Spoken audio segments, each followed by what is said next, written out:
LoveLine is meant for an adult audience. LoveLine is meant for an adult audience. LoveLine may contain sexually oriented content. LoveLine may contain sexually oriented content. Listener discretion is advised. Listener discretion is advised. LoveLine.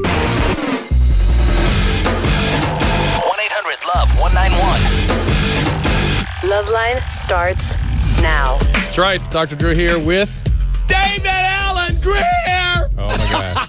I'll turn my headphones I've been hitting down. the eggnog, honey buns. I'm getting all liquored up for Kwanzaa. Can't wait. Dr. Drew, you're the most beautiful man I've ever seen in my life. I'm dialing back on the emotion today. That's good. It's nice. Oh, geez. The holidays bring out the worst in us, don't they? It's good. It's good, though. I love to see you like this. You celebrate Kwanzaa and Christmas. Geez, And yes. Christmaka. Christmaka or whatever. I've been protesting in front of Walmart all day, because they're trying to shut down Christmas. How dare Really? they? Don't you say happy holiday to me, mister. Ah. Merry Christmas. And Merry Christmas to you, sir. Yeah, thank you. Thank you. Yes. No happy holiday. Merry So Christmas. phone number is 1-800-LOVE-191 if you'd like to share the spirit of the holidays with Mr. Greer. Heck yeah. So what are you up to these days? Well, I'm kicking it, I was just telling you up there, I just signed to do a new show. Show? New talk show, talking comedy for Fox. I am so excited for you about that. Yeah. That sounds fantastic. Yeah, I'm really excited about it. So we start the new year. But first, you got to go home. Got to go home and visit the folks. Here on LoveLine. Yes. Of course. Well, Yeah, we appreciate that. Of You're our course. favorite I guest. love LoveLine. No, I'm saying the holidays coming up. Are you going to go home? Oh, of course. Oh, but your parents are separated? They So are. you have to go- Mom gets my love this year. She hasn't been feeling well, so I have to go and mostly listen. Do you normally visit one then the other? Is one of those weird things where, we got to go, it's 2 o'clock, I got to bed. Well, my dad lives down the coast, so usually I'll go. Here? Mm-hmm. Yeah, he It's lives like right San outside Diego? of San Diego. And where's Yeah. your mom? She's in Detroit, which Oh. is, and all my cousins and everybody. Yeah, everybody's back there. So my brother and I, we've been traveling a lot to visit mom and shovel snow and listen. Is she sick? A lot of listening. She hasn't been feeling well. She's doing much better now. What? Anything I can understand or help with? Or She had a stroke, man. no kidding. Is she able to take care of herself and stuff? Yeah, she's cool. Like she said, son, it's me, your mother. I woke up. I have a little trouble walking. But then she talked for like an hour and a half. This was the morning of the stroke, or as later she was after she was called recovering? me, and I was on my way to a gig, and I was calling her, en route, and she talked, and I was like, "Well, what could this possibly be?" She's talking for an hour and a half, and I was like, "Mom, you have to go to the hospital." So finally, she went, and everything was fine. Yeah, strokes, they don't feel a thing. Yeah. They feel like, I was standing in the airport one time, and this guy was standing there, he starts leaning to one side. And, Really? And down he goes, oh no, I don't know what that was, I'm fine. Whole left side's out. He's But like, I bet he didn't know it, though. He had no idea. Yeah, he didn't. It's called Dr. Drew. Okay, both sides are It's working. called anosognosia. Yeah, I'd love to talk Left-sided about neglect. anosognosia, but let's say something, please. All right, this is Ashley, 22. You're on with David Allen Grier, Ashley. 23. 22. 22. Can I see the screen, please? No. Why are you trying to shut no, me down? Because I wanted to surprise you. It's because I'm black, isn't it? I don't want to say it. Ashley, what's cracking, honey? Not much. All right, then. She's Miss Energy tonight. Yes. What's going on? Well, I was wondering if I was unusual because I have orgasms through anal sex as well as oral sex. God bless you. You are unusual, my dear. You are one of God's chosen few. Obsessed with anal sex. That's beautiful. is there anything unusual about you otherwise, other than you have this magical talent? Well, I have excessive sexual drive, like really Were you- bad. I have noticed that sometimes women that have this sort of preoccupation have a sexual abuse history. Has that ever Really? been? Sometimes. That's not characteristic of, but Okay, sometimes. let's not jump to conclusions. I'm just okay? asking. I'm New just day. asking. New day, okay? Ashley, any trauma or Yeah. anything? Yeah. Yeah. Wow. You say any trouble. Yes. Pow. Yes. And Bingo. I think it is something to do. It's got to be the wiring of certain people with that trauma. You know what I mean? Really? I mean, obviously that's the case. You but think so? Yeah, but it just makes them make them very hypersexual and very preoccupied with that, and able to orgasm with that. Right, but doesn't it go up and down like hyper and then hypo? Yes, it's a sort of bipolar quality. So Yeah, Ashley, bipolar see what we could do, David. We could hook you up with Ashley, and that would bring it right that'd on. be a house on fire there, honey. It'd be bring on the negative, the sort of the Call down me switch. backdoor David. How dare you knock me out? I love you. Ashley, come on. But were she to let you in, how would that go? You know what I came for, honey. That normal means it even possible. Hang on, Ashley. Dave Hold wants, on. Dave No, wants I to tell you want something. I come home after a long day. Give me a beer, Ashley. Don't you look at me. Don't you. Come here. Come here. Don't you. Look at me.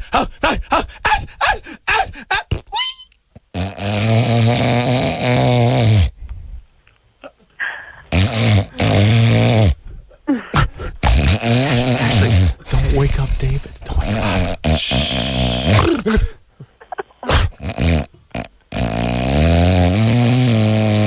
Ah, that's where it go, my love making. A little shorter than that, probably. Ashley, you are a blessed woman. There is nothing wrong with you. It's fine. At all. Just be careful that if you start to go after abusive guys, or Right. if you have a sudden our downs, situation, that's what you do usually, huh? Yeah, that's what I just got out of that relationship. So Well, yeah. that's good.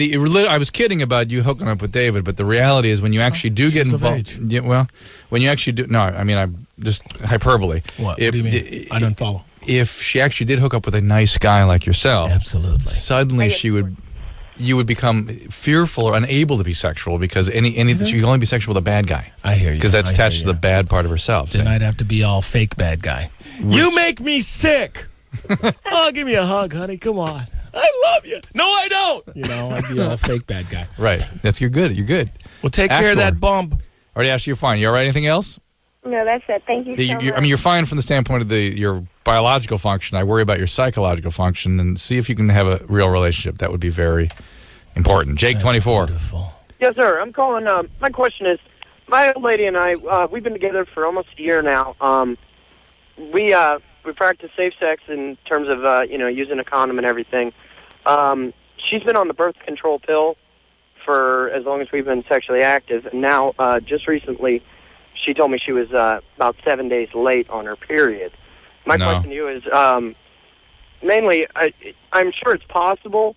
And she took a home pregnancy test and everything, saying that it came out negative. Right. But still, the weight is, is she going to have a period? No. She'd probably skip the period this month. Okay.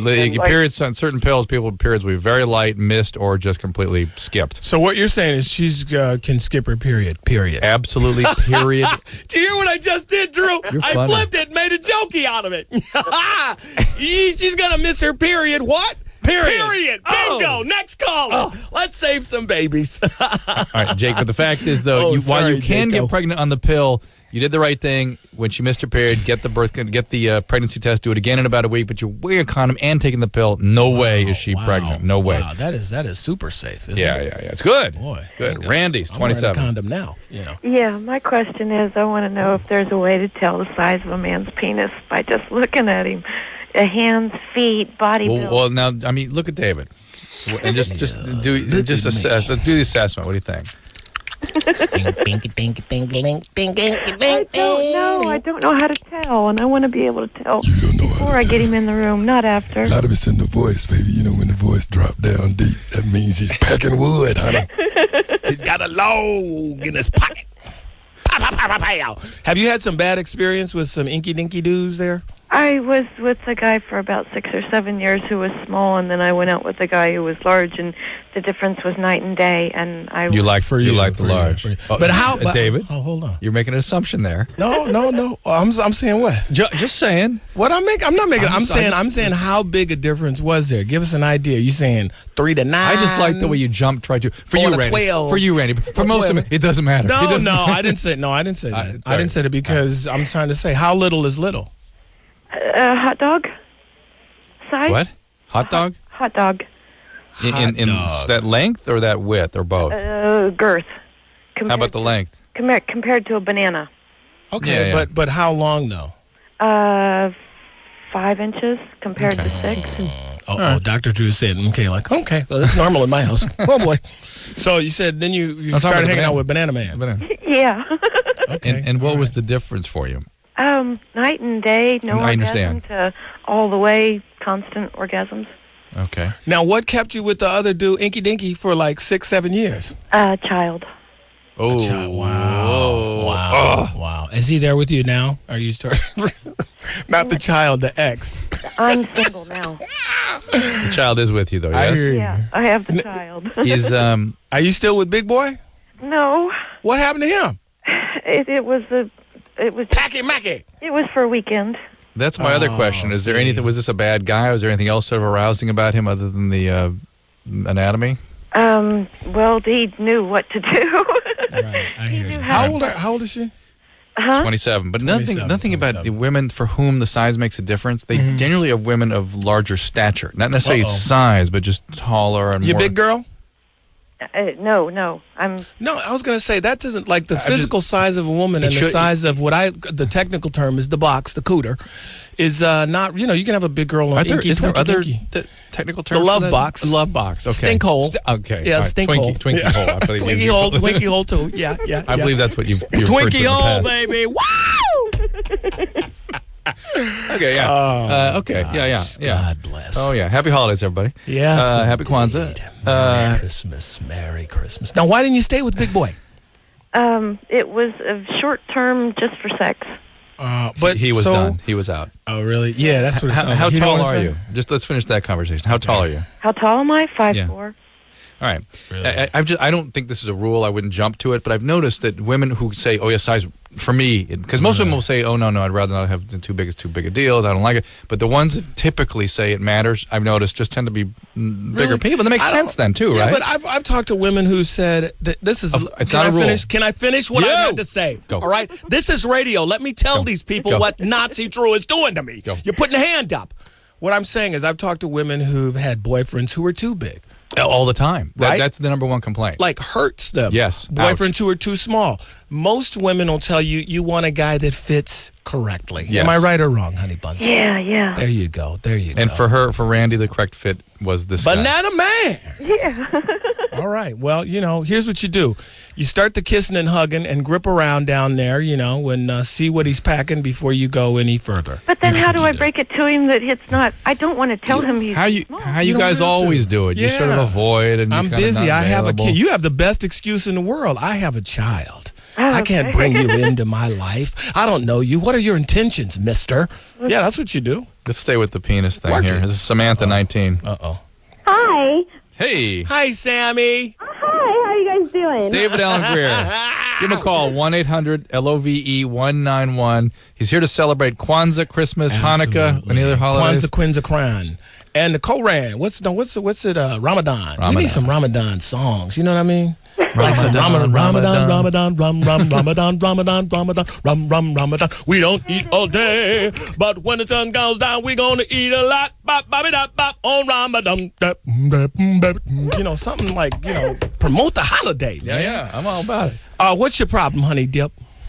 Okay, my boyfriend, he's here with me now, and we're arguing right now because he's thinking about doing steroids, which I'm not too happy about. Right. And I've looked online because people have told me that it can shrink your penis. Is it the penis or the... well, mostly the testes, sack. but there can be also a phallus change, too. Usually it goes the other way at first. Things I kinda thought get it was in bigger your and harder. desire. First and then your penis shrinks? What? Meaning like you get big first, then your penis shrinks? Or It's somewhat unpredictable, but the testes shrink for sure. The penis, okay. Because my boyfriend, he just doesn't believe me because I told him it can affect your and it can. Just listen. The penis, the testes shrink. The thank you. Erectile. God bless you. Woo. The erectile. Oh my God. Let me tell you what I had. What I had is I had my usual dinner of fried onions. I had onions, garlic, pepper, couple cabs. You went Mexican tonight. Mexican. I did. By God bless. But wait a minute. Now, Dr. Drew, let me ask you something. I thought desire goes up. Desire goes up. I have not seen any good literature that describes what happens to the phallus under different settings of testosterone. But patients report to me. Why is there, after all this time, nobody knows? Who's going to fund that? Listen, the fact is, I've heard reports, I've seen evidence that there is some change. Like when men, for instance, when men take positions of authority and stuff, their testosterone goes up. And people will call and say, this has changed. I'm just telling you it has. And so I've heard guys on steroids say this too, that they have erections all the time and their penis seems bigger and harder. For a while. And then it goes the other way. Everything goes down and shuts down. Right. But what about Danny Bonaducci? He said, Hey, I got a question for you, though. This is my boyfriend. This is her boyfriend. Well, slow down, steroid man. Already he's like, I have a question for you, man. I have a question for you. I want to push you to steroids. What? She said you were going to make fun of me. I just want to know what can I do to get her off faster. Because I've been taking steroids for, I'm thinking about taking steroids for about, 6 to 8 months. Doing the full circle and cycle and everything. But I want to know what can I do to get her off faster. If I can't get her off, what's there any good of me being with her? She's not going to want to. She's not going to want to be with me. Well, wait a minute. Hold on. Are you taking steroids now? Yeah, he is. He let that slip. I heard that slip too. Dude, are you taking steroids now? No. Are you taking steroids now? Calm down. Calm down. Are you taking steroids now? Yes or no? No, not right now, no, but I have in the past, and I'm going to take them again. All right, no, hold on. Calm down. Wait a minute. But she wants it. Wait a minute. Hold, pump the brakes. All it can last right now is about 30 minutes, but she wants it to last longer. Did your sex drive change when you started taking steroids the first time? Yes, it made me want to, not have sex as much. I didn't want sex. She wanted sex all the time, but I didn't want it as much. So why are you taking what can I do besides, I want to keep taking steroids because I want to get really, really big. But what can I do to keep making my sex drive longer and longer so that she'll be happy? Because if she's not happy, then what's the point of being with her? I hear you, but why are you taking steroids? Hold on. She's going to go on and find some... Dude, he's already arguing with me. Hold on. Ooh, maybe. This is a pretty disturbed situation. Yeah. Maybe the missionary the reason position. you were starting to have an emotional reaction. Why? Because the guy's sort of bipolar and manicky and grabs the phone and gets in very aggressive. Right. I'm just like, why are you taking steroids? You can't. It's. I can get through to him, Dr. Drew. You don't know everything. I'm just saying, just be prepared. You're not going to get a satisfying answer. All right, put the guy back on. I will. Okay, shh. Everybody calm down. Everybody calm down. Samantha, calm down. Samantha's boyfriend, calm down. Hey, Dr. Drew, sit back down. Take a deep breath. You. Calm down. Not good enough. Not good enough. Calm down. Laugh right now. That's not a laugh. All right, put him on. Here we go. It's funny, but I can't satisfy my girlfriend. She thinks it's funny, but I can't satisfy. All right, put him back on. He's ready now. All right, why are you taking steroids? What happened? Why are you taking steroids? Because I want to improve my body enhancement. Because all my friends, they're really big, but they're big naturally. And are you short? Are you short? Are you skinny? What's up? If you're not on steroids. 214 pounds. But that's big enough. I'm not really big. But I want to get really, really big. So I think if I take steroids, it's going to make me big. There's about 3 different diagnoses here. I've lived it out since I was 14. I'm 20 now. I've lived it out since I was 14. And it has not made me big at all. You blew it out? Was that you mean he means he worked it out. You're in the gym, right? Yeah. I've been to the gym since I was 14. All right, what do you do for a living that you need to be that big? I'm in the Navy. Okay, I can't, man. Next caller. I can't do nothing with him, man. Samantha? Can we talk to Samantha again here, buddy? You want to talk to Samantha? Yeah, I sure do. Okay, hold on. Samantha. Hold on a second. Why? I wouldn't take any drug that messed with my nuts. Yeah. Hello? It's honey. Hi. Run. Put the phone down and run. Take the phone down. I've told him I don't want to do it, and I don't. Now, what's your deal? But there's nothing really I can do. Neither of you guys have something wrong with both your ears. People talk to you. You sandblasters by trade or what? What's going on? All right, Samantha. Here's the deal, honey. You need this guy. He seems like a nice guy. He's awesome. I've been with him for almost 4 years now. How's the relationship been? Loud. That's loud for sure. He's a little manicky, right? Yeah. Yeah, and a little aggressive. Huh? A little aggressive, a little manicky. Being choked right now. He's not really aggressive, but he's really demanding. Demanding. Demanding is aggressive. It's his way or no way, and if it's my way, then it's the highway. It's aggressive. What happened to you that you think that's okay to be sort of... That's love. Yeah, that's sort of a good thing. Yeah. What was your dad like? Well, my dad used to... I don't know, he used to be really... He's really strict with me when I was little, and I got kicked out. Shut up. Okay. I think we understand. Okay. Shall we move on? Yes, let's do so. You know, Dr. Drew, I like the sick puppies. Let's do happy calls. Let's do only happy calls. Sunday night, the day of our Lord. This is LoveLine, monsieur. Oh, I'm sorry. I thought it was Hate Line. You know what? Because there's 2 doors in the hallway. There's LoveLine and Hate Line. You came into Hate Line. Leslie, 23. Hey, how are you?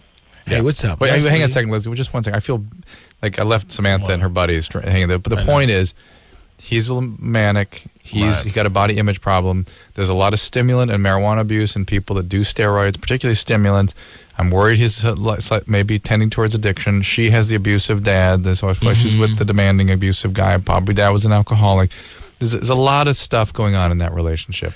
They need to take a good look at it. You know what? This whole steroid thing, I don't understand why normal people take it. You don't have a body image problem. Yeah, but hold on. I could see if you were like, I don't know, a football player. Yeah, you needed a cage wrestler. You needed to, right? A policeman. Right. I mean, anything where you needed to break the whoop ass. But I'm going to tell you this. Those Navy SEALs, little guys always do better. It's not the really big dudes. It's the little dudes, that swim and run and run. Right. Being you would be like, go get it, baby. You'll take that hill, baby. I'll meet you back at the tent. And you'd be making fun of that guy, too, because he's out there protecting your country. He's well, out there we don't know that. He said he's in the Navy. He didn't say he was in Iraq. Good point. The point is, though, they need to take a look at things. This is a volatile situation, and with the steroids and all, you mix that in, it can be a real. I mean, we're goofing around with them a little bit, but that could be a very, very serious situation. So, Leslie, go ahead. 23. I just would never take any drug that would threaten us.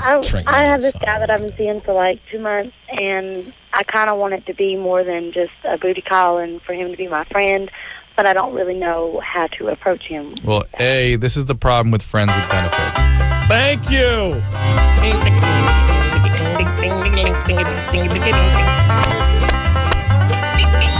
She didn't say it was a family. Where are you from? Where are you from? Kentucky. Kentucky? I'm from North Carolina. North Carolina. But I was born in Boston, so if that's okay, well, cool. in Boston, you're exonerated. How long did you know the guy before you started hitting it? We kind of went out for maybe a month before. We just recently started having sex within the last month. And I mean, he came over and we go out to eat and stuff, but it's not always about sex.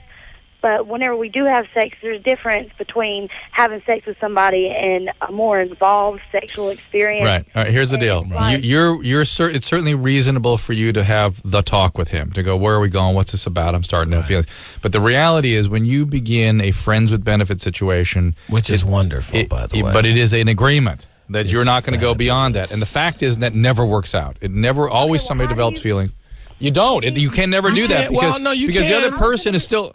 What? I was in a relationship for like 6 years, and I'm just now getting into the dating scene. How do I go from being in a relationship? Like, I kind of want a relationship.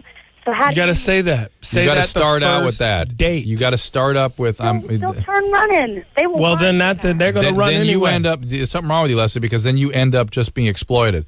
Because if that's what you want, you need to assert that. There are guys out there that want relationships too. Right. You're not talking to one of them, but that's not true. But you know what? Here's what you do. You talk to this guy. You tell him just what you told us.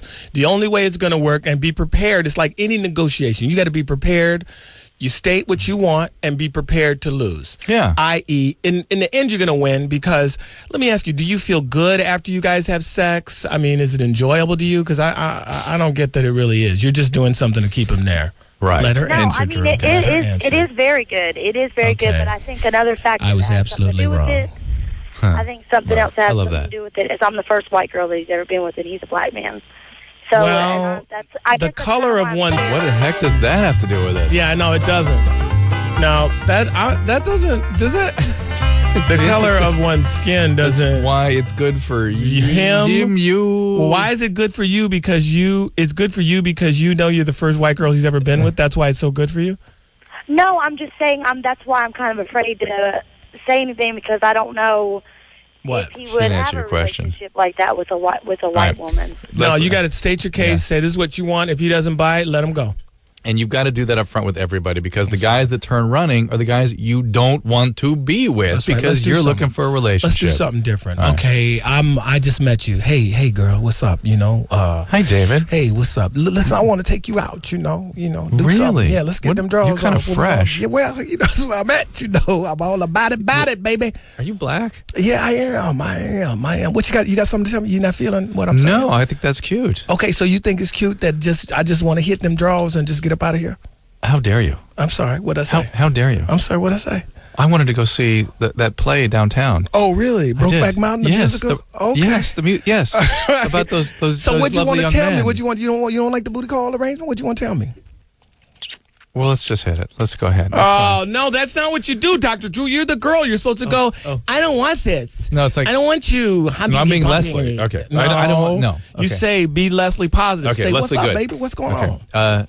Listen, I'm gonna just get undressed while you talk. David, put your penis back in your pants. All right, then. It's gonna take a while. I'm rolling it in now. I know. I appreciate that. I'm impressed. I'm putting it back in the sack. I like to whip it around the back because then it doesn't balls too much. You're making it very hard for me, but I want to have. You making it hard for me too. I'm looking for a boyfriend. And I feel like if we start having sex too soon, you'll lose respect for me. All right, can I just do one thing? Just don't. Okay, I hear what you say. I don't. What? David. Yeah. David. Did you have to do that to yourself? I really want to go out to dinner and I'm losing my appetite. Let me just take it now.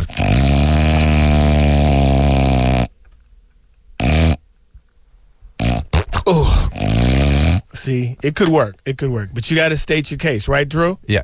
Got to state your case. All right, LoveLine will be right back. Beautiful. Excuse me? LoveLine's coming back in a minute. Yo, don't go nowhere.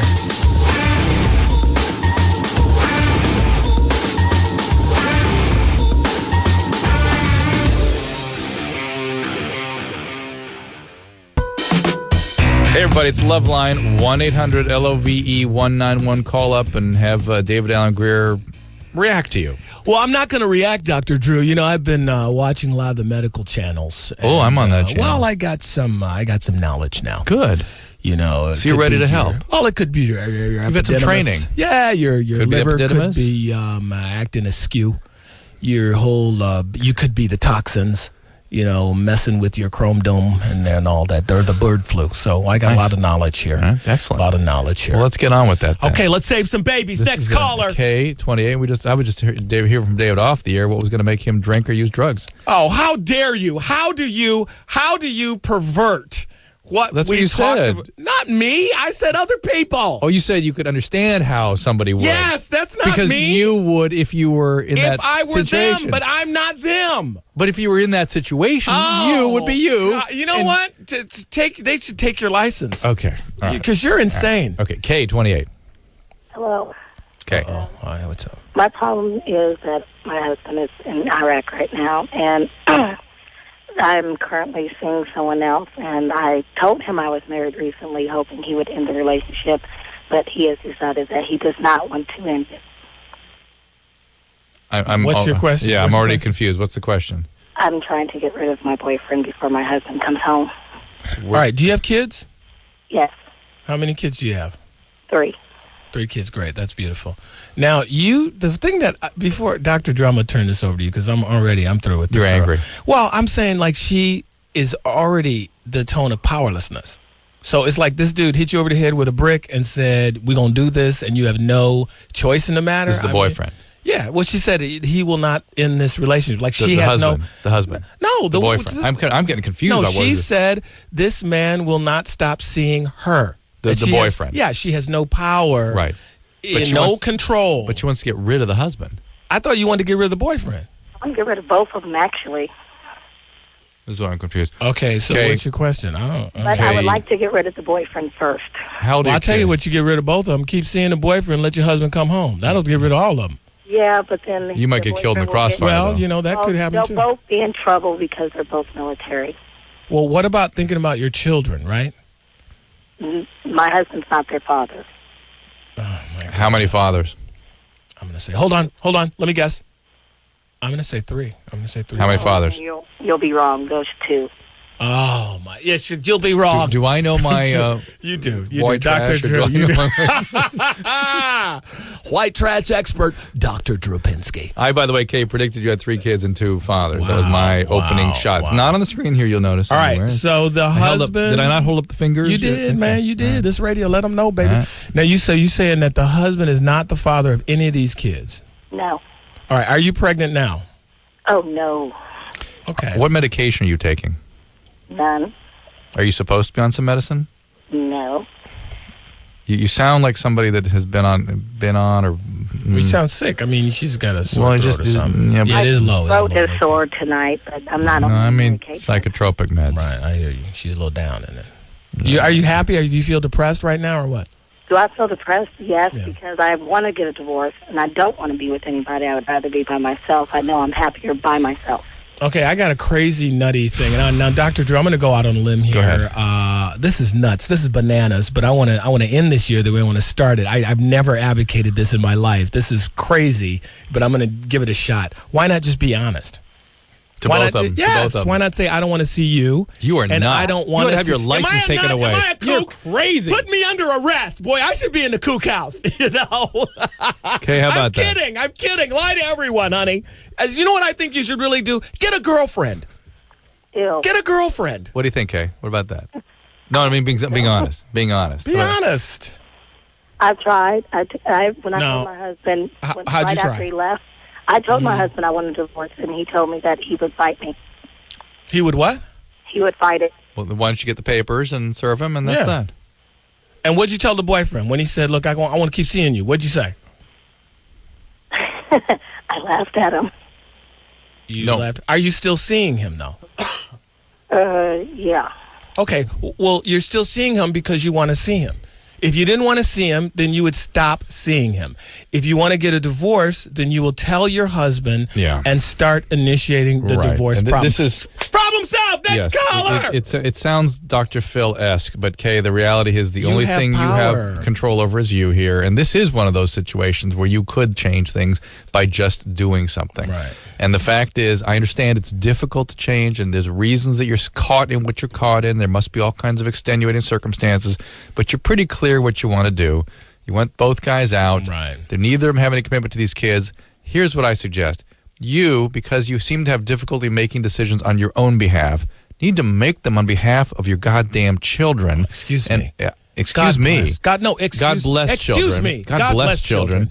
And I'm not saying the children Merry be damned. Christmas. I'm Merry saying Christmas, that Dr. the fact Merry Merry Christmas, David. Merry Christmas to you, sir. But the fact that you haven't been doing that is where the goddamn comes in. There you go. And you need to focus on what their needs are. You've relinquished your right to focus on yourself, and you need to focus on these kids. If there were a father around, it would be important to focus on that relationship, but there isn't, so you got to focus on these kids, keep them safe, make decisions on their behalf, keep it a safe, sane environment, which now it's insane. God only knows what these kids have to witness. Shorten it up a little bit. All right, here we go. Now, hold on. If you were going to put that in a song, how would you say?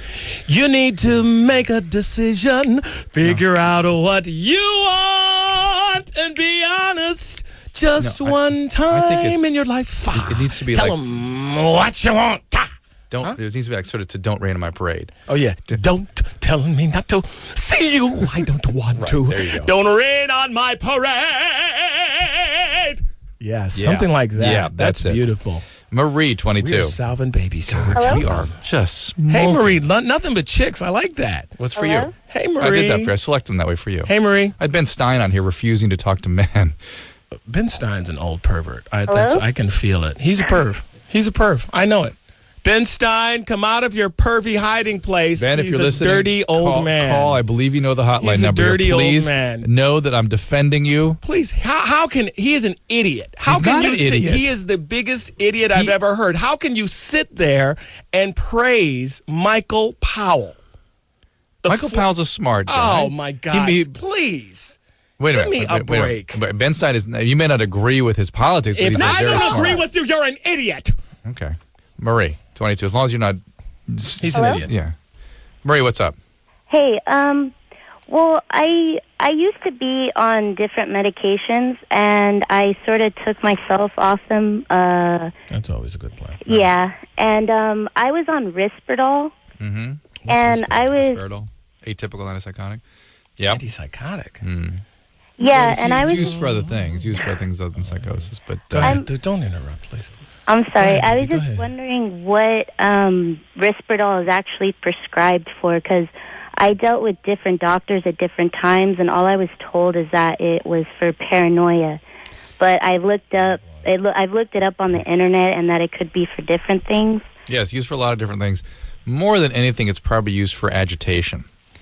And what were you? Didn't they tell you what you were diagnosed with? Each doctor says. Well, no, they just told me it was paranoia. And at another point, they told me that I had disorganized thinking, and I definitely was Those are depressed. both. Those are the depression is a diagnosis, but disorganized thinking and paranoia are symptoms. They're descriptions. Well, first of all, I can't follow what you're saying, and I think you're out to get me. What does that mean?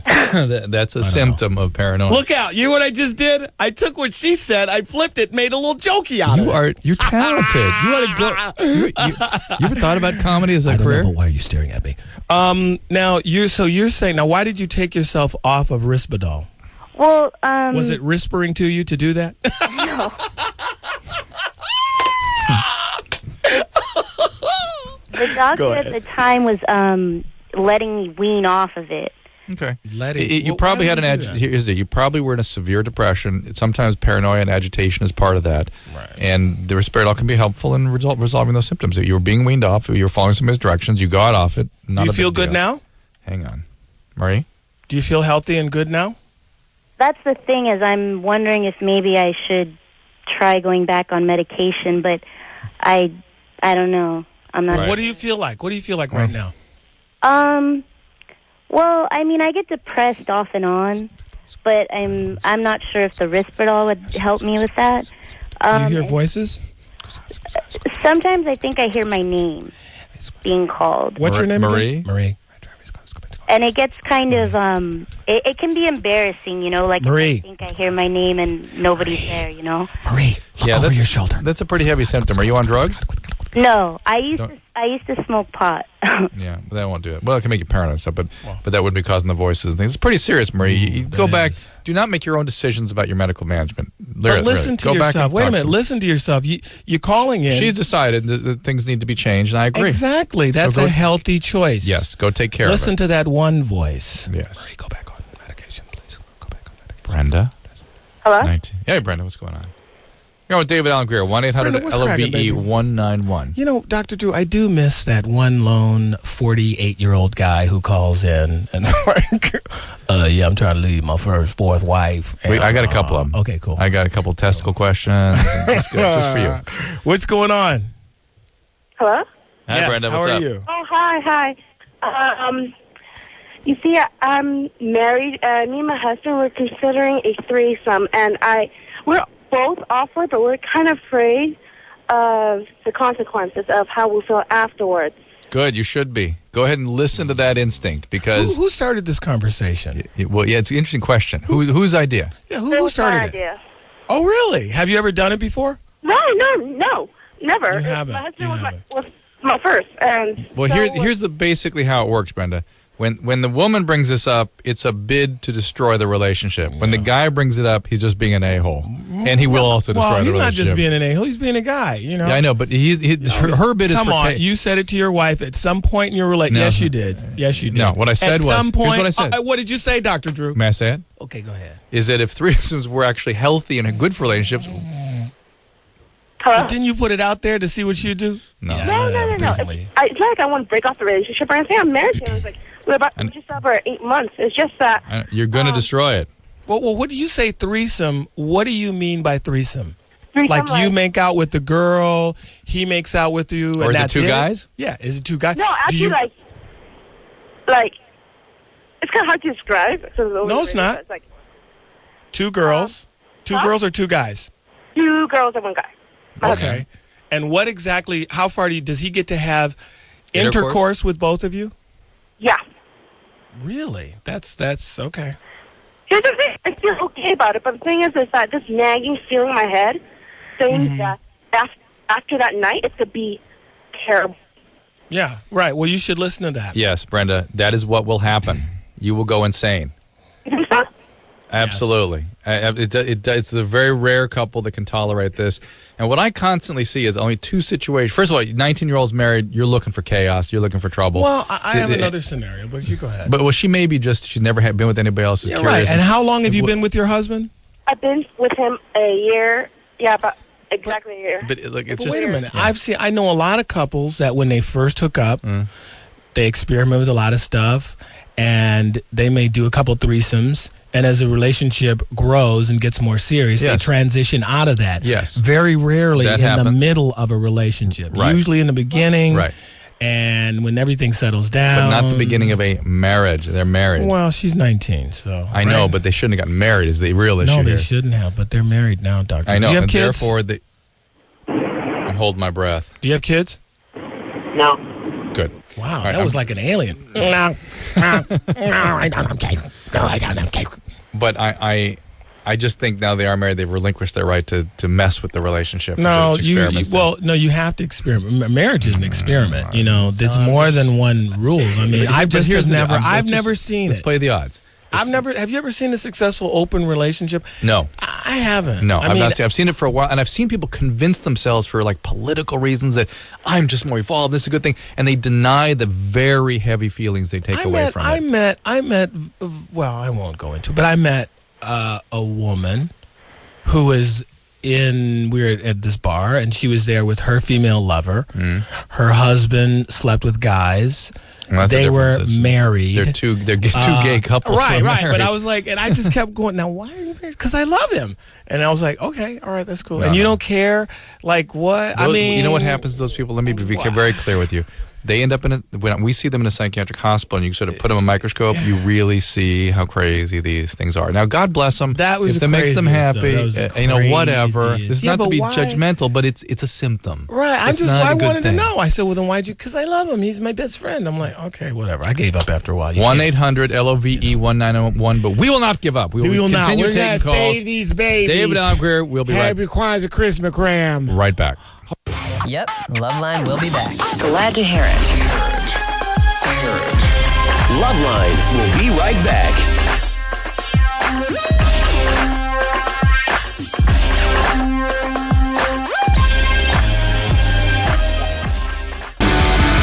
All right, David Allen Grier on LoveLine. Let's wrap it up with a couple of young men here. Brett, 28. Oh, hey, how's it going? That's good, Brett. What's up? Brett? Okay, here we go. I got a question for you. Yeah. About 8 years ago, I was having sex in a car, and I injured one of my testicles, and it swelled up pretty bad. What exactly happened? Yeah, I got a hematoma.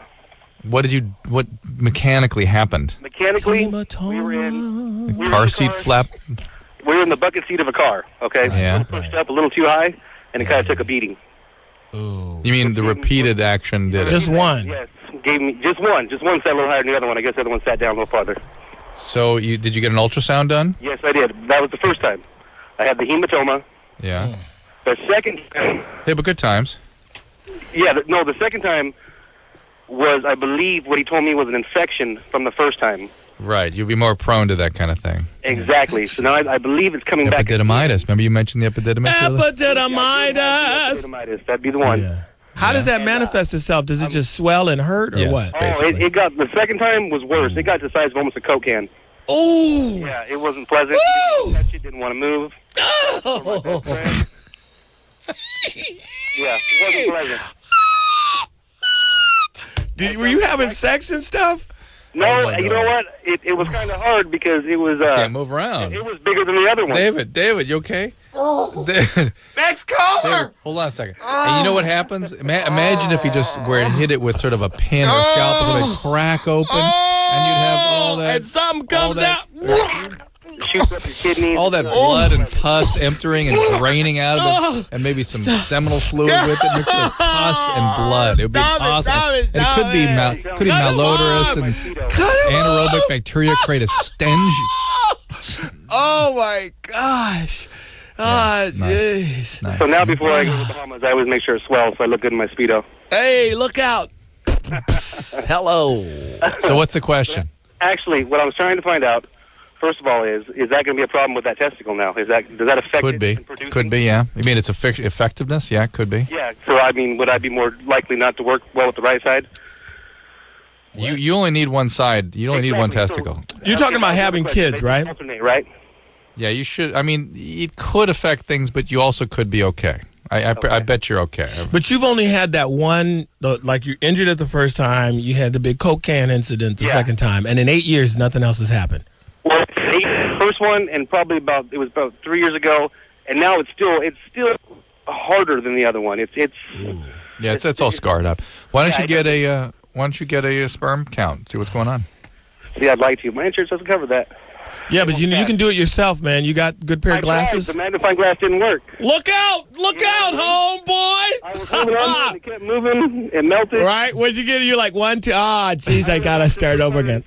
1, 2, 3. Oh, wait. 240. Okay, they're moving around. There you go. Dr. Drew? Yes. I actually had a two-part question for you. Yeah, go ahead. Okay, because you're an addiction medical specialist. Yeah. Well, he is addicted. Yeah. I'm not addicted to anything. I just need to know the consequences of Vicodin over 7 years, taking about 40 a day. What do you mean? Why would deafness. you want to know if you're not an addict.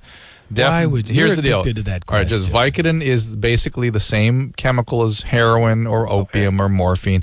It's a very serious form of addiction. The drug itself, the hydrocodone, doesn't hurt anything, but it causes the most profound form of addiction that a human can be exposed to. The acetaminophen can cause liver issues, but the reality is something about the way people sort of step up the use of Vicodin. I've only seen one case of liver toxicity from acetaminophen, and my average patient is taking 40 to 60 Vicodin a day. But how many did he say he was taking? 30 to 50. But that's sort of, and that's First of all, it's not me. They wouldn't let me go with the secondary question. It's my sister. I know. All right, but here's the deal. Okay. It's a severe addiction. It needs to be treated. And Vicodin has been associated with sudden nerve deafness, sensory neural hearing loss, like Rush had. Right. So you can get some deafness from that, even with smaller doses of Vicodin, too. So be careful of that. We got to go to break now. I can't hear you. 1-800-LOVE-191. I don't hear anything. Are we on the air?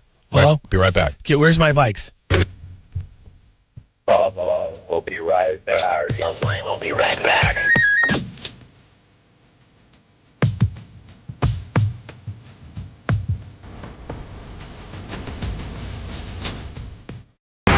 One 1-800-LOVE-191. David Allen Grier on LoveLine. And back up this call I'm excited to take. It's another David for David. 30. Hey, David.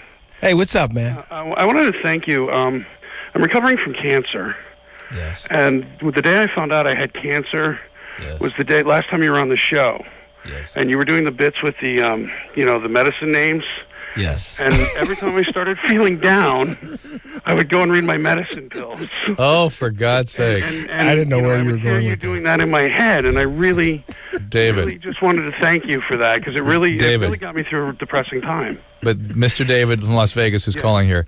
David, how about we do that tonight where you get your medicines and you sell them to David. But this is when I'm the black people? Yes, you're the mom. You're the black mom. Okay. But let's I have a couple questions first though, David. Yeah. What kind of cancer do you have? I had breast cancer. Really? Wow, Yeah. that is rare. Wow. Yeah, That sucks. They actually told me it wasn't as rare as people think it is. I know it isn't, Yeah, but I it's don't think still guys really talk about it's How rare is that, Dr. Drew?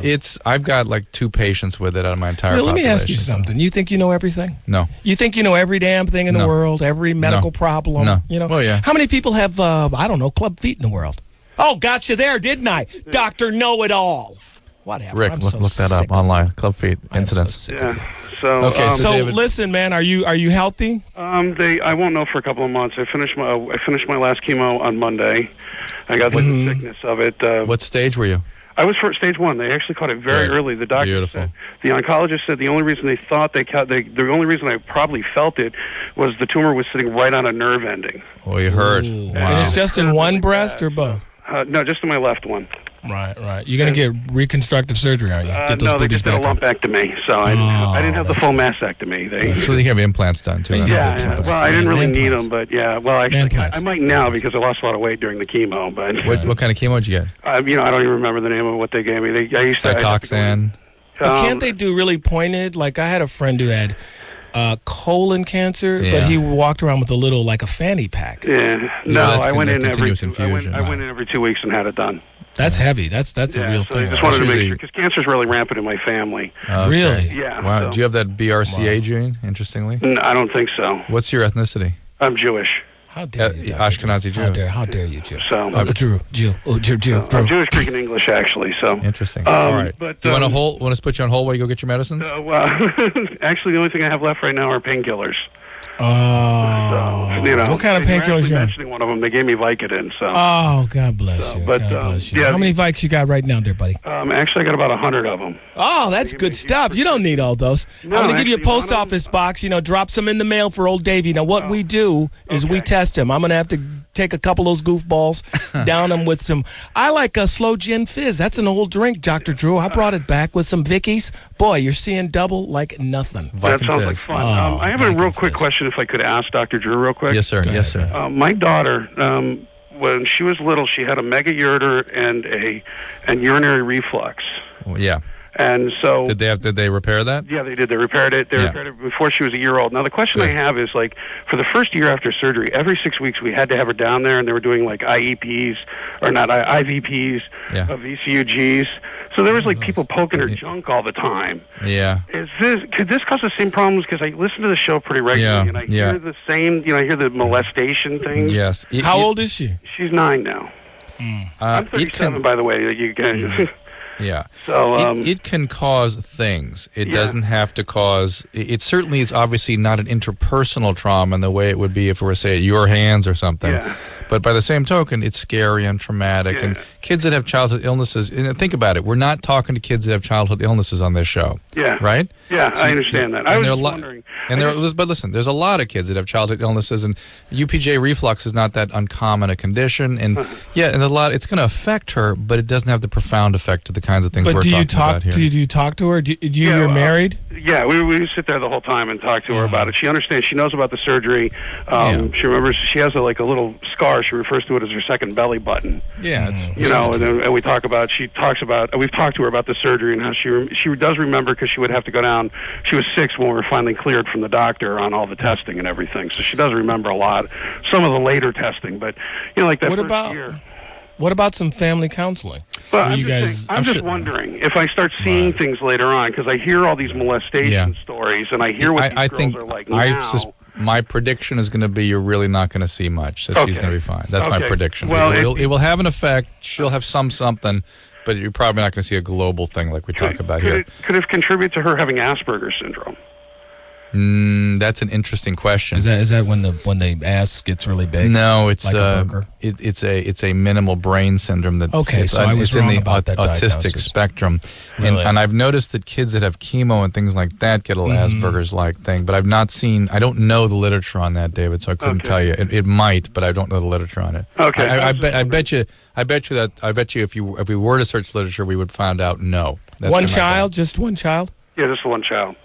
Well, stay healthy, dude. Yeah, well, I'm doing the best I can. I got good luck with the daughter. Yeah, and I'll see if I can get. Dag, I really want to thank. I woke up from recovery. Wow. And laughing. That's cool, man. I was in that dream state, and I could hear the nurses talking about medicine. And I could think about your voice was ringing in my head doing that Black children's name bit, and I would just, and like I said, every once in a while I'd start, you get down.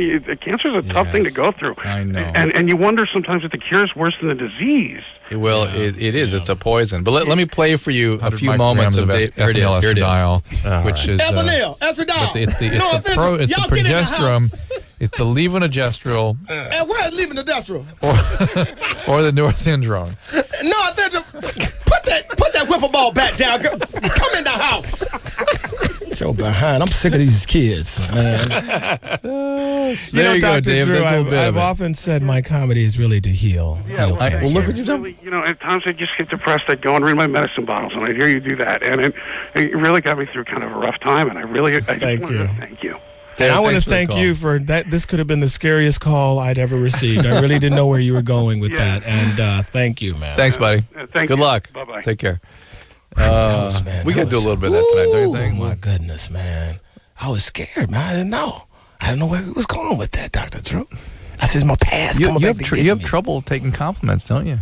No, that was good. I know, but you know what? I was trying to hear. what he was really saying, because you didn't want to hear. You didn't want to hear. I heard everything, man. But you got crank callers. They're bad people. Oh, you're right. And it was a wonderful experience. We're talking about it. Okay. Okay, let's go to Lane 21. Hey. Hey, Lane. What's up? I was wondering what happens to your body physically when you have an orgasm. I guess the anatomy of it, like what's going on, why do your muscles spasm? Does that make sense? Yeah, it's something that is fairly complex and incompletely understood. Basically, yeah, there's a spinal component to it, and for women especially, there's what we call supratentorial input, meaning things up in your brain have input into what goes on in this arousal system. Really? And that it's a switch from parasympathetic to sympathetic. The autonomic nervous system sort of switches from hyperstimulation to hyper inhibition as a point of some sort of critical release. And associated with it are rhythmic muscle contractions, a release of endorphins, and this sort of feeling that obviously the survival of the species is highly dependent upon. Well, the puddling of the love juices, right? The love muck. There is that, of course. The baby muck. So it's a complex process. It's not something that we can just say, hey, there's this pathway and that pathway, and one turns on and one turns off. Your toes curl. Even understanding what happens level of spinal cord is very complex. Yeah, definitely more. Why? What do you want? What makes you wonder about that? I don't know. I was just curious about it. I guess I never learned about it, and I don't know. Just plain curiosity, I guess. And it's obviously also under the influence of various hormones. Testosterone has an effect on it. Estrogen, progesterone, both affect it to some degree. So it's cause somebody to have like a multiple orgasm rather than just like one. You know what causes someone to have that? God touches you. God touches you in a very special way, honey. Are you one of those special women? Yes. Yeah, I kind of thought so. You. God bless you. Drew, give her a big gold star. Big gold star. Yeah, Lane, so it's interesting that the women like you that have more towards multiple tend to be least interested in oral sex. They don't like oral. That's not always true. I have been with women. Not sequential. I have multiple. I'm saying, okay, sequential means one after another. Yeah, that's multiple. Fire. That's multiple rapid fire. Pow, pow, pow, pow, but pow. You said not sequential, multiple. No, the pow, pow, pow ones tend to be the ones that don't like oral sex. Right. No, okay. I'm talking about. There's some women that have 4 or 5, sort of one after another, and those women also will orgasm with oral sex. Yes. Okay. Lane is the sort of more pow pow pow. Well, why don't you let her say it for herself? Well, you say it yourself, Lane. By the way, Dr. Drew, did you wake up with a vagina today? I don't think so. So why don't you let the expert with a cooter tell you how she feels, Mr. Flappy Lipperton? I know everything. Sorry, Laney. Go ahead. You got the floor, honey buns. Well, I can't do it all the time. It's just like every now and again, I'll have maybe 2 or 3. Not like. Oh, you're right. Elaine is your. Let me ask you something. Could you squeeze one off for us right now, and just try a little experiment? Yeah, absolutely not. You would make radio history. I know. I apologize. Go right now. Go, honey. Go. Go. I'm this golden opportunity, but I can't take it. Yeah, so it's a complex process. It's different in different women. Men are all pretty much the same, again, under the influence of the Y chromosome, which has a very limited amount of information on it. Women have 2 X chromosomes, so there's huge, rich diversity amongst women. And the means by which you orgasm, the quality of the orgasm, whether it's oral sex, intercourse, is all genetically determined. Now, do you believe in this? Like, I actually was dating a girl once who said that she had 2 different kinds of orgasms. Like, when we first started going out, it was like a more, for lack of a better term, vaginal orgasm, but then later things changed. Well, no, later things changed and it became much deeper. And so first it was a clitoral orgasm, then then it was much deeper, and as you figured each other out. Huge. It was huge. Did fluid come out? Did she ejaculate? Dr. Drew. I'm just asking you to say it's not huge. Not her particularly, but what she would tell me that it is completely different. Yeah. That this was coming from much deeper inside of her. And I've also been with women who ejaculated, but they didn't know it. I mean, I was down there and I told them, and they go, "Really? That just happened?" I go, "Yes." Yes, this just happened. Serious. Look at my face. Look at my face, honey. Honey, look at my face. I'm not sweating. This is your issue, my darling. Oh my! Little cup of loveliness. Yeah. So that's what I'm saying. It's so variable. It's all over the different. place, right? And as men, we like get very focused on, well, that's a bigger or a better one. We got to give you that one, and they're not necessarily that interested in that. They're interested. They're just it's different. Yeah. She was interested in it because it was deeper. It was more. It was like one. I'll put it like this: she had an orgasm the first time, but the second deeper one. All I'm saying is it came from like the inside out. It was much deeper, much and she longer. wanted those. She wanted those. It just happened. But did she pursue that kind of orgasm? She wanted that, or did you were like sort of interested in that? I don't recall it being anything. We have to go there to do that. It just happened. Okay. It just happened. Because if we're a guy would be like, okay, this every time, let's go. But let me tell you something. When you got it like David G. Yeah, it doesn't matter. She's happy either way. I'm not saying I'm a hot dog, but I'm close to a banana. You hear what I'm saying? Hey, now. Jason, 26. Slinging it, baby. Hurting them, baby. Breaking them all. Jason, what's cracking? Well, my wife seems to think that I have a sexual addiction. Oh, boy. Like, I can have sex with her and then want it again another 5 minutes later. Pretty much like I can be masturbating, go have sex, masturbate again, keep on going. And her sexual drive isn't so much as mine. It was when we first got together, like 3 years ago. Right. But then she had a kid with me, and it's like things went down. Other problems happened in our relationship. What happened? Well, my wife keeps on saying, telling me that I've cheated on her 3 times. Have you ever cheated on her? I didn't cheat on her. We had broken up a couple times when we were dating. Did she know that you broke up? Yeah, she said, that's it, I'm done, I'm leaving. Okay, but you were not married? No, we weren't married at the time. We were just dating. Right. Okay, and it happened twice there. And then she had gone away to Indiana to her father's house. And while she was gone, I really hadn't been away from her for a long period of time. Started feeling lonely, depressed, got online, chatted with somebody, and it started going a little further. I never actually did anything with the person, but my wife still considers that cheating. But wait a minute, hold on. Women do consider emotional cheating. Okay, yeah, but also, is she bringing this up at a time when now, after the kid, her libido is lower, she really sort of blaming it? Right. They always are going to bring that up when they don't want to have sex with you. Then it's like, back in 1978, you're looking at my fat sister, Louisa. Yeah, she's going to bring that up because she knows she doesn't want to hit it with you.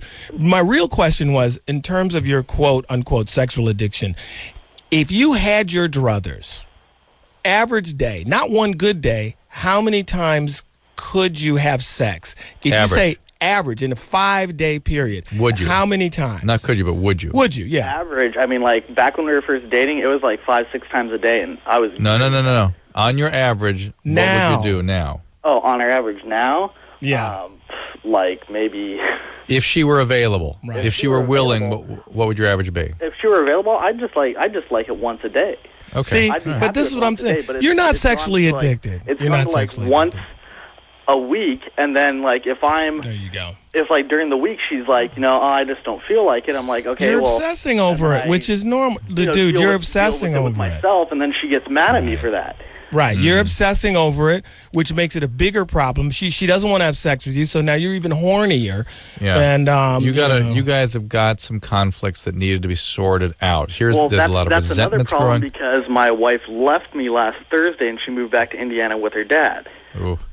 And okay, so she it's me and our son here in California.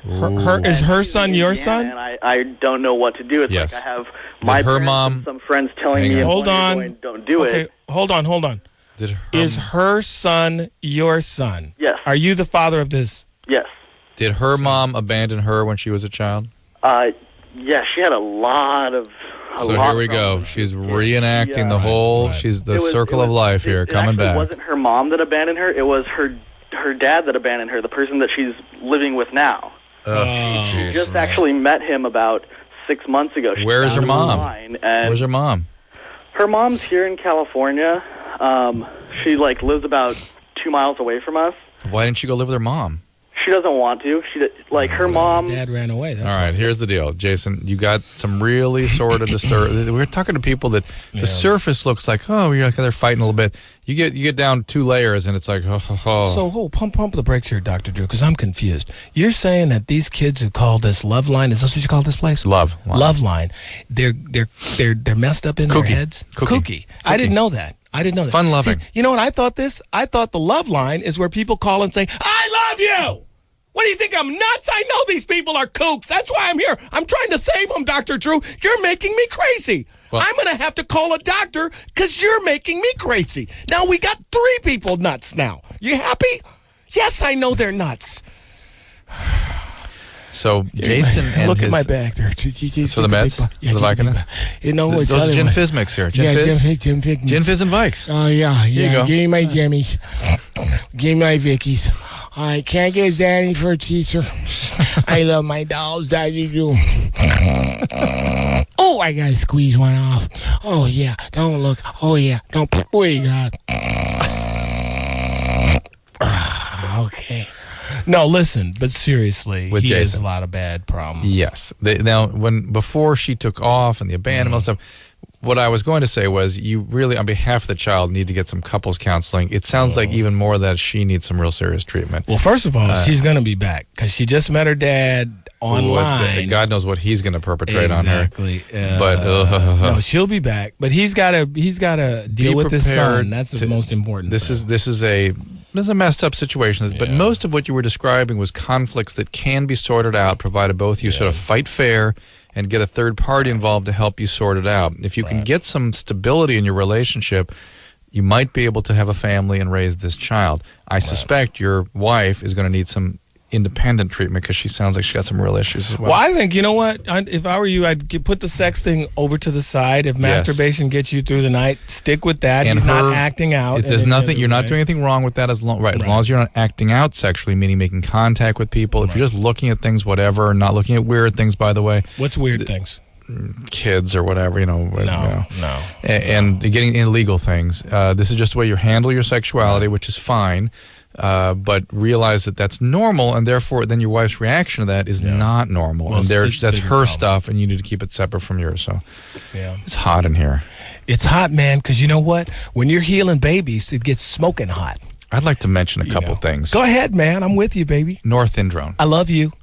Northindrone. Northindrone. Don't act like you don't hear me. Bring your behind up in here. Northindrone. Come in this house. Methotrexate. Methotrexate. Could you tell me what this is? 4 Ds on your report card. Methotrexate. That's not the little baby girl I raised. And where your panty drawers at? I know I didn't send you out the house like that. You better go on back out there and find them in the doggy run, wherever you was at. Cytoxin. Cytoxin, come here, baby. Look at you. Cytoxin, come here. Let me give you a hug. No, I got you now. Don't you ever suck your teeth at me again. Now get in the house. Ethinyl estradiol. Ethinyl estradiol. I got 5 reasons that you need to come around here before the street lights come on. Oh, yeah. I love it here on LoveLine. Yes, I do. Michael Powell's an idiot.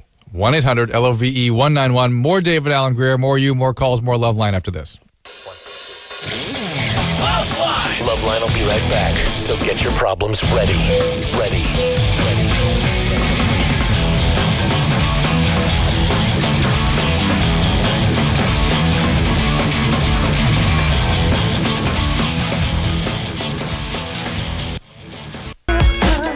That's right. David Allen Grier, LoveLine. Right here, baby. 1-800-LOVE-191, breaking it down. Hey, Dr. Drew, can I come back tomorrow? Yeah. Hey, now, say bye, bam, they go. Can I come back, what's that, Tuesday? Is Tuesday after? Yeah. Yeah. Oh, Yes. my God. Can I come back Wednesday? Yes. Ooby-dooby, baby. How about Thursday? Would you? Oh, my gosh. That would be my pleasure, Dr. I would Drew. love that. Hey, you know what I would like to do now? I would like to save some babies. Okay, here we go. This is Brooke, 20. Yes. Hey, Brooke. Hi. How are you, baby? What's up? How are you guys? We're having a good time. David's having an epiphany. What do you call it? Yeah, a monumental appearance on LoveLine here. Hey, man, let me ask you. Award-winning. Your kids are how old now? 13. What's the one toy they really want for a Happy Kwanzaa, Quinta, you know? iPod Nano. iPod, didn't you give them all the iPods already? No.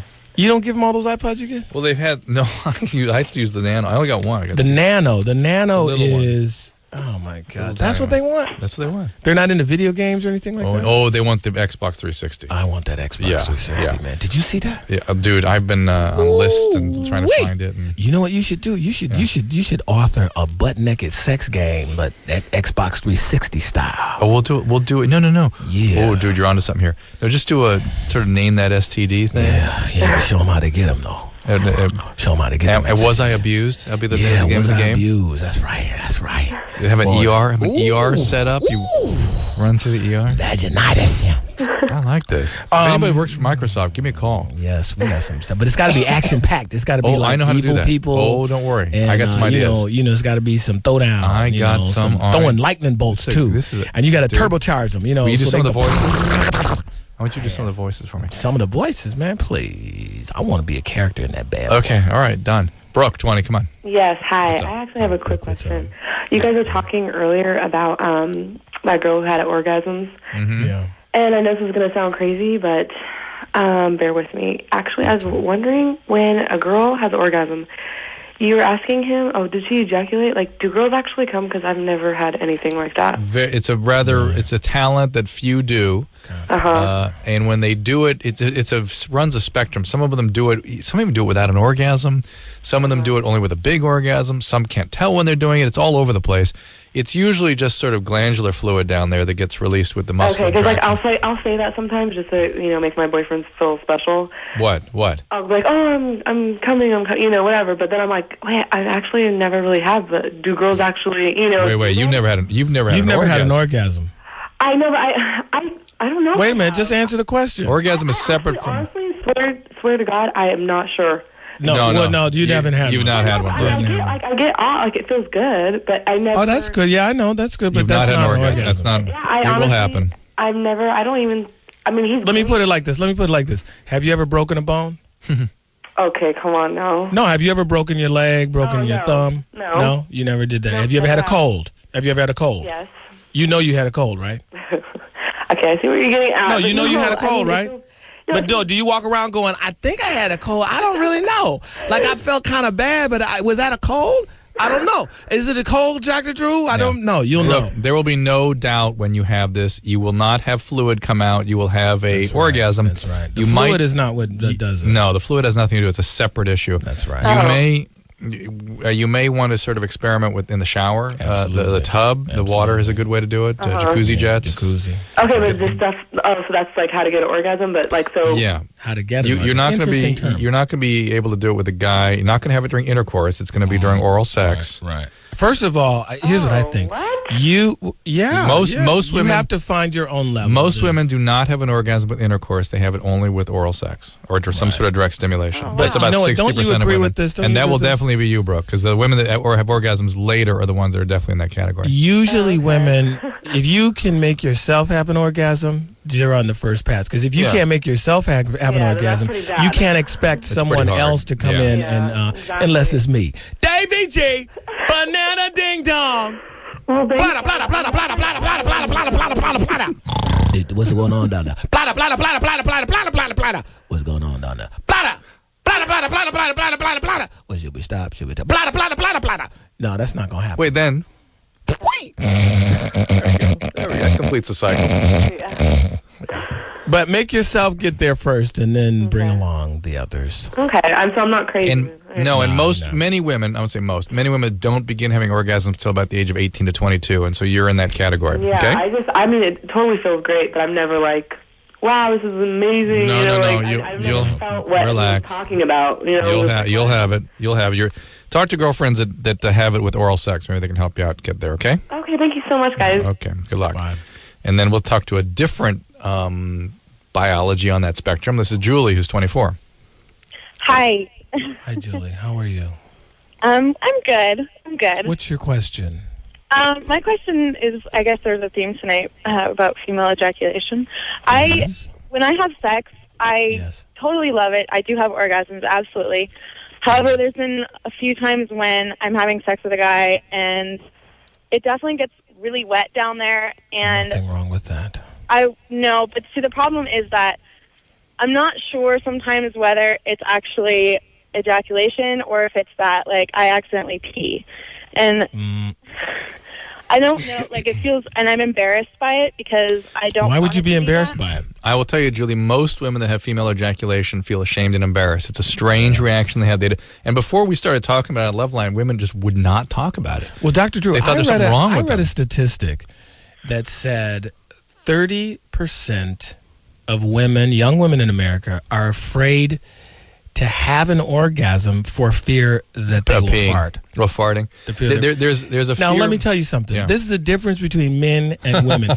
If you told a man that he would projectile defecate for 12 hours straight out of every orifice in his body, what would we say? Bring it on. What's the problem? Bring it on. What's the problem? If you told him he would explode. Exactly. If you told, I talked about that on stage. If you told literally his testicles would explode, we would say, what's the problem? Are they going to grow back or what? Because I got to get there. Yeah, you just please. Everything is fine. Has a guy ever stopped and said, what is this? He hasn't stopped, but like afterwards, it's like, did you pee or like what happened? Here's what's going on in the guy's mind is like, oh, I did this, awesome. Well, yeah, that was my no. The first time that ever happened to me is I was freaked up. My reaction was her reaction. You broke her open. Yeah, I just didn't know. It was like someone poured a bucket of water on me or something. Yeah. I was like, what is this?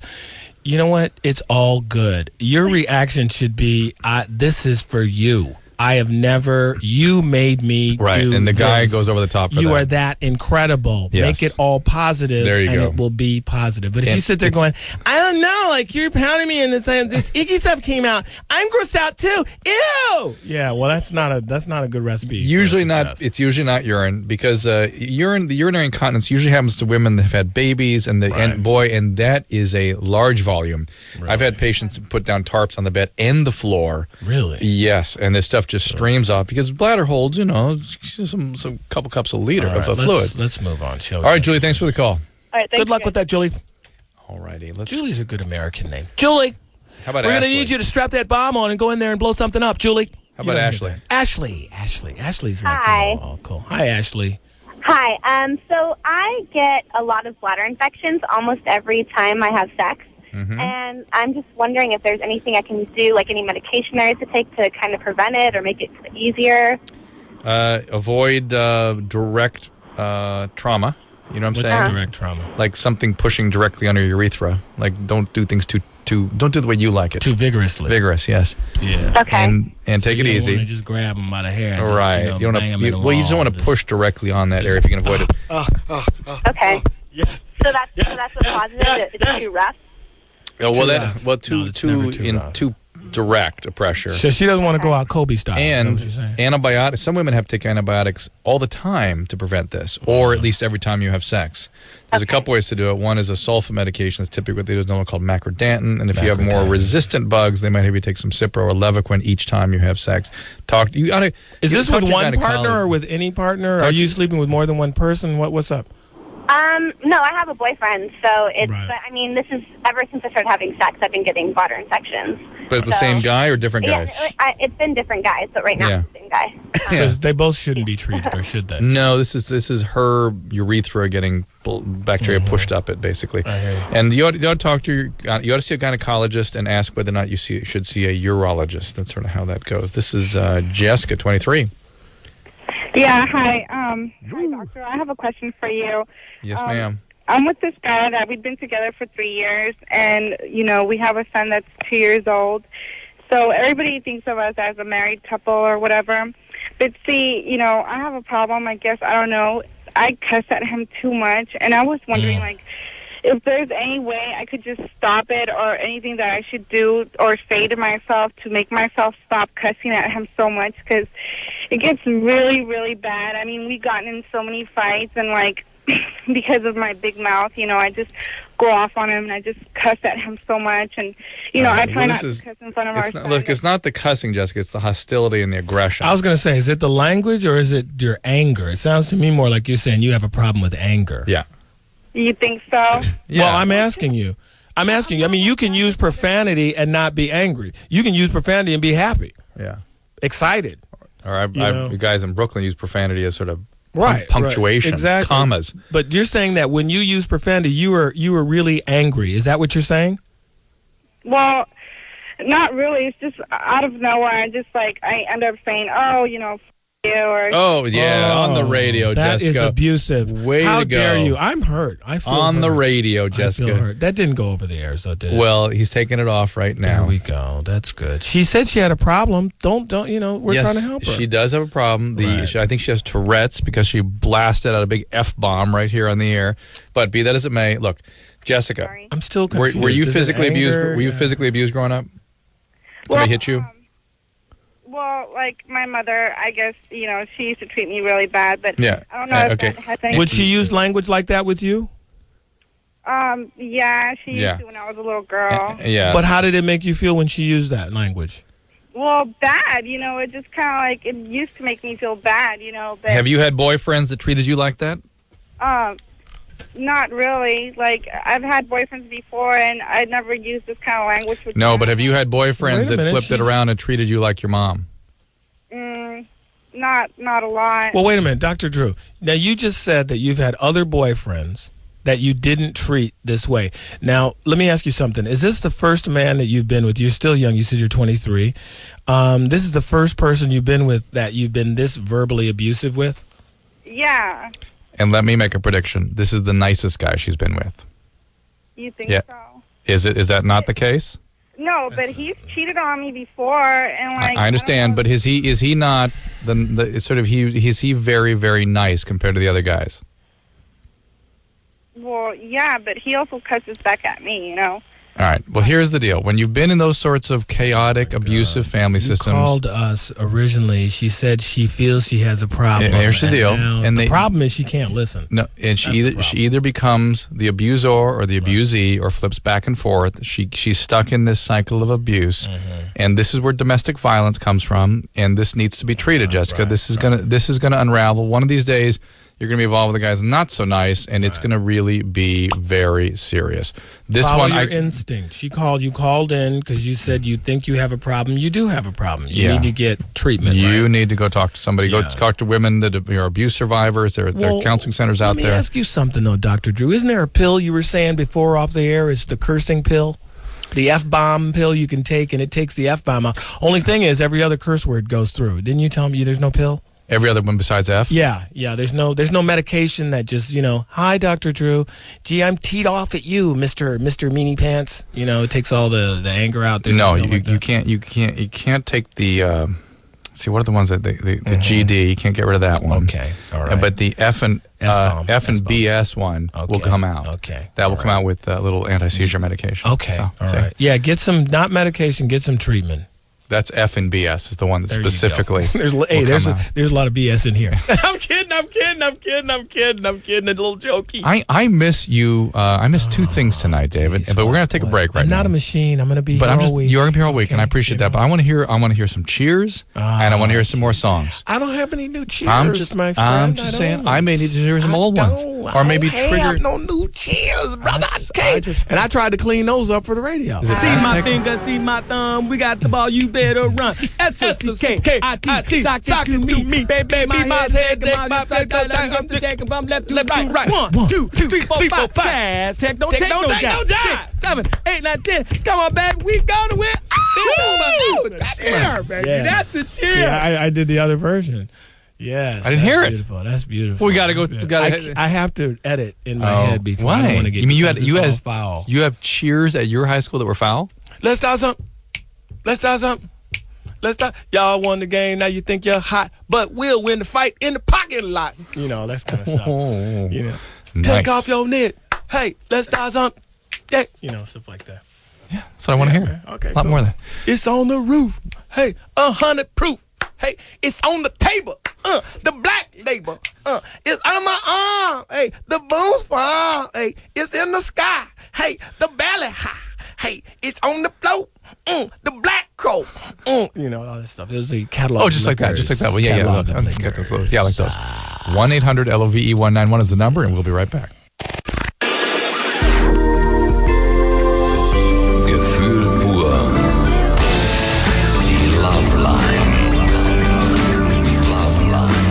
This is LoveLine. Here Here we go. Weeks of dag coming up. David Allen Grier. That's right, baby. I'm not leaving. A week of dag. And I'm telling you, Dr. Drew, I'm not going. I'm going to heal babies till they're all healed up. And they won't call acting a damn fool no more. We're going to talk to Laura so David stops the Ethel Merman. Laura, 23. How dare you. Laura? I'm sorry, did I hear Ethel Merman? That was her. Ethel Merman! Channeling her. That's right, honey. How are you, darling? Oh, David, hi. Hey, baby, how are you? I'm great.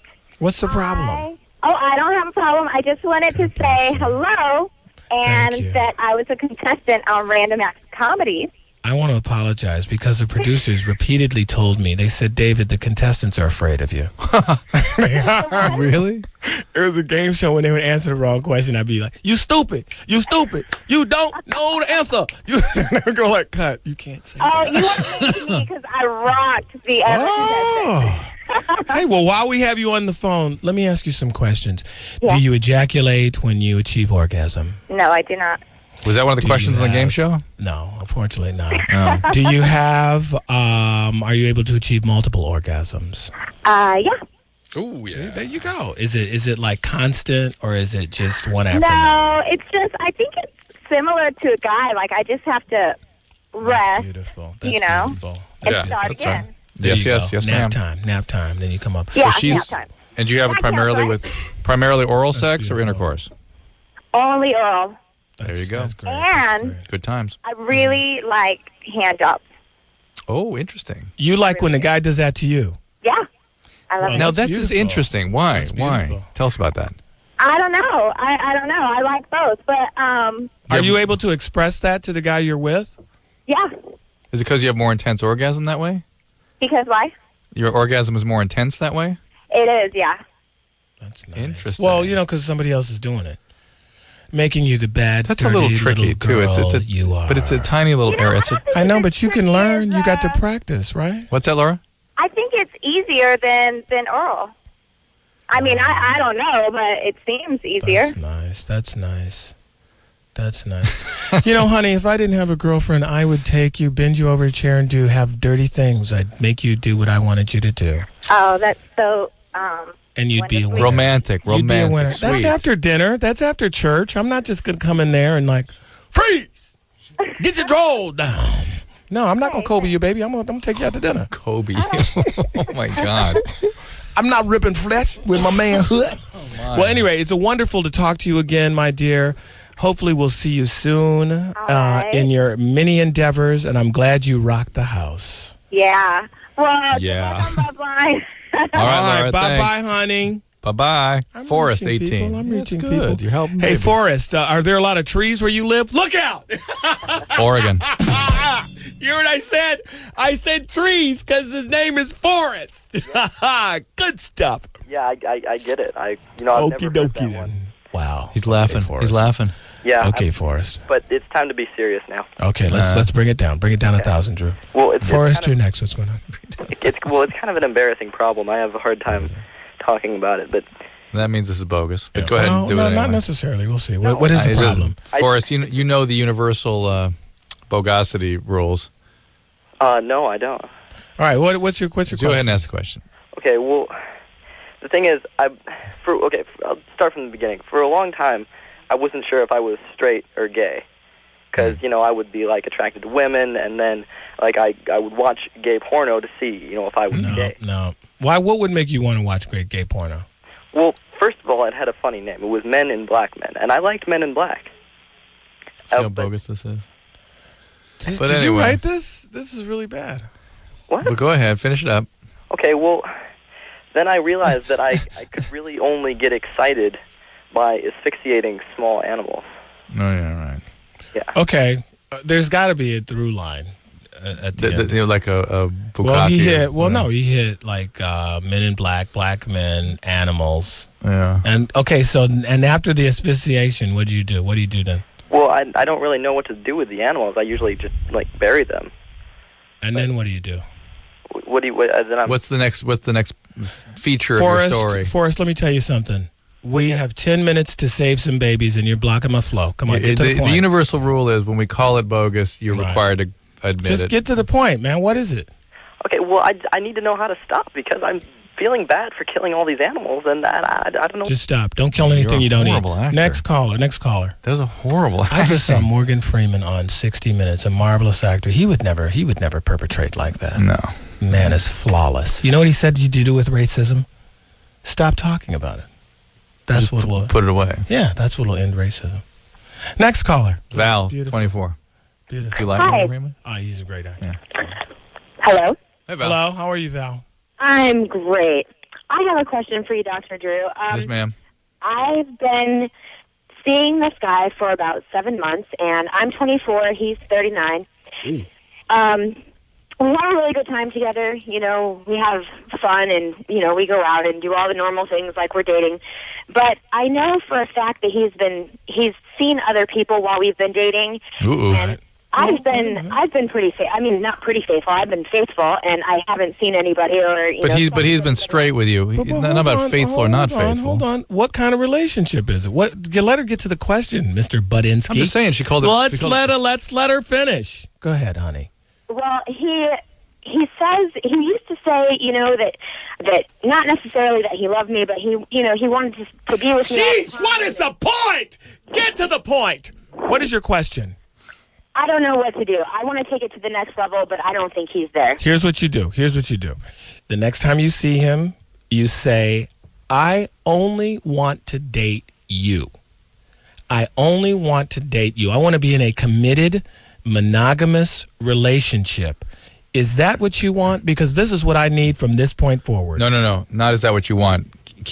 Is that where we're going? Is that a possibility? Is that what, are we working for the same thing? Yeah. But you got to stick to your guns. You just have to put it there and say, look, this is what I want. If you're not on the same page with me, then I need to let you go and go find that person. And be very careful. This guy could be the kind of a-hole that would say, oh, we're heading in that direction just to keep you in the limbo you're in because he likes having sex with you. She'll find out. I'm just saying, just be prepared that you use your instincts on this. If you think he's BS, and you get out. But if you think he's ready to, really ready to move along, move this up, and hopefully, God willing, he'll be somewhat honest with you and tell you what he's doing. But this kind of thing usually doesn't move along. There's a reason. It could. But the point is this. A lot of girls mostly think that they never really have that talk. I know. They just kind of feels like it's going there. Because they're afraid of what the guy is going to say, which is... but then they're going, but I thought because it felt like... No, you have to say plainly. Guys will tell you. You have to say plainly, like, my girlfriend, she says, we're not picking up hookers anymore. And I'm like, what is this? We're going in a different direction, I'm going to console David on Grier during the break. And I had to accept that, Dr. Drew, because, I was just saying, you just throw this on me. There's a hooker here now. What are we going to do? We'll be right back. Because I like hookers. I like whores. If you need help, call LoveLine. 1-800-LOVE-191. David Allen Grier, I had such a good time tonight. You were a brilliant breath of fresh air. How about you come back tomorrow night? I only have one thing to say. I would love to. Oh, I am so glad. I cannot wait till tomorrow night. Can't wait the 22 hours to get back on here and get on the air with you. You know what? Let's not go off. Next caller. All right. Until then, it'll be Dr. Drew and Dag tomorrow night saying good night and stay well. This has been LoveLine. LoveLine. The opinions expressed on this show are not necessarily those of the staff, management, sponsors, or this station. The producer for LoveLine is Annie Golden. LoveLine is a presentation of Westwood One Entertainment.